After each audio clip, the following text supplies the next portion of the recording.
Ezequiel Francisco Moreira, Clara Souza J2Y, Fábio Oliveira, Safira Iemonja Tonini Zapata, Jefferson Santos, Edivaldo Velasquez da Silva, Edilene Alves Suoza.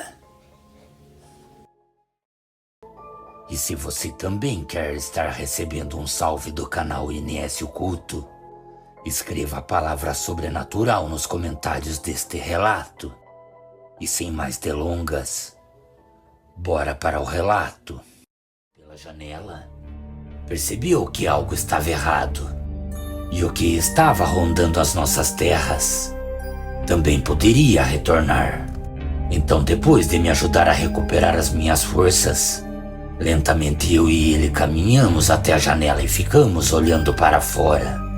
Enquanto eu o contava o que tinha visto, ele acreditava que o medo poderia ter me feito ver coisas.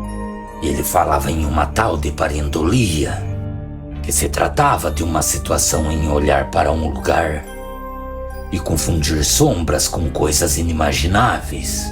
Ele também concluiu que poderia se tratar de alguém que estava rondando as nossas terras, com a intenção de roubar e invadir a nossa casa. De imediato eu falei que não, que o que eu tinha visto do lado de fora era uma mistura grotesca de um enorme lobo cinza com um ser humano. Eu só não tinha resposta para explicar como aquele ser andava em pé como uma pessoa. Eu mesmo estava tão atônito por ver o que vi, que comecei a falar para mim mesmo que eu só poderia estar ficando louco. Foi então, para o nosso total terror, que uma forte pancada foi ouvida na porta da sala. Parecia que algo grande e pesado estava tentando entrar.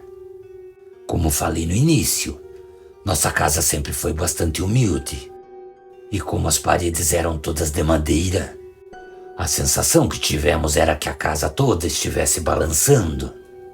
Nisso meu pai correu para o seu quarto e voltou com uma espingarda em suas mãos. Depois de carregá-la, lentamente caminhamos em direção à porta da sala. Meu pai fazia sinal para que eu a abrisse, pois ele ficaria pronto para atirar caso fosse necessário. Foi então, no momento exato em que eu abri a porta, que acabamos ficando frente a frente com uma criatura, que meu pai tão logo a viu acabou gritando em alto e bom som: "Meu Deus, nos ajude! Isso é um lobisomem!" O susto que levamos foi tão grande que meu pai, ao invés de atirar, acabou ficando em um estado de choque e não conseguia se movimentar. A criatura estava completamente descontrolada, correndo no terreiro. O lobisomem tinha próximo a 2 metros de altura. Não possuía rabo e, como já havia dito, sua cabeça e suas costas possuíam pelos em um tom acinzentado. De imediato, aquele cão do inferno iniciou o seu ataque em direção à nossa casa. Então eu corri até meu pai, que se encontrava atônito. Tirei a espingarda de suas mãos. Então eu mesmo atirei naquela maldita criatura. O tiro foi certeiro em seu peito. Com o impacto que recebeu, a criatura acabou caindo para trás. E seguido disso, foi possível ouvir o que parecia ser um grito agoniante de dor. O lobisomem conseguiu se evadir de nossas terras e correu para a mata. Rapidamente meu pai fechou a porta e eu corri para a janela.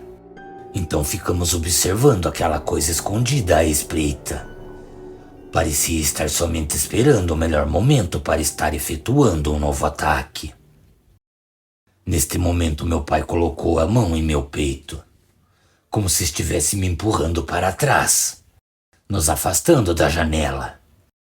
Ele acabou me falando que aquilo era uma criatura do inferno.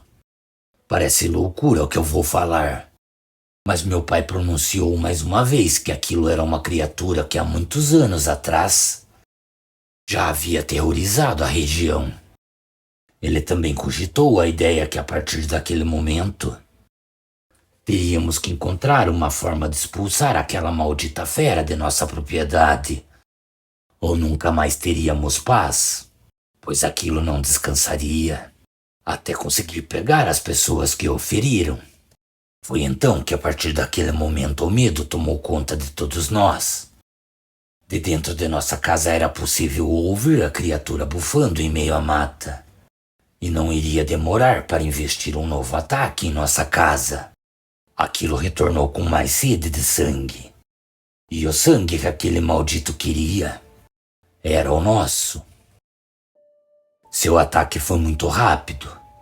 A criatura se lançou na porta e, para o nosso total pavor, a mesma se despedaçou.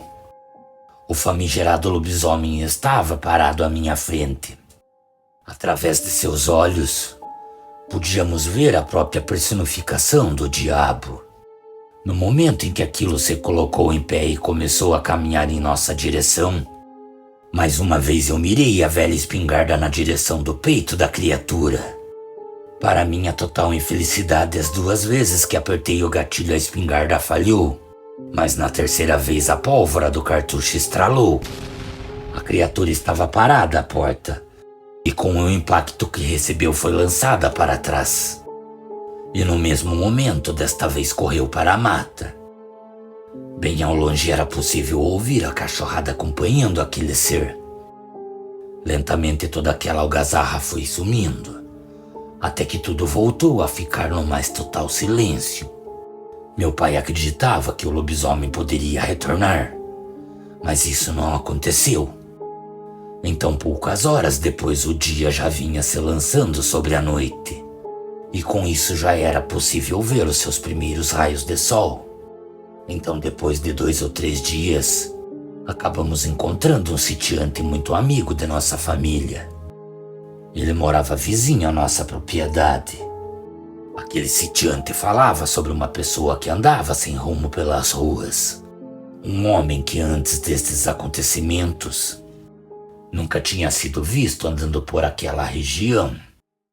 Quando meu pai o perguntou como era esta pessoa, para o nosso espanto, ele acabou descrevendo perfeitamente o homem que vimos ao redor de nossa propriedade e que também lhe ofertamos alimento e roupas limpas. Depois de tantas informações, muitas buscas foram feitas na região para encontrar o maldito andarilho, mas ninguém sabia informar seu paradeiro. Tão logo um certo tempo se passou, não houve mais relatos do aparecimento do lobisomem. O povo da região cogitava a ideia que algum fazendeiro poderia ter dado cabo da criatura. Cordiais uivos a todos. Boa noite.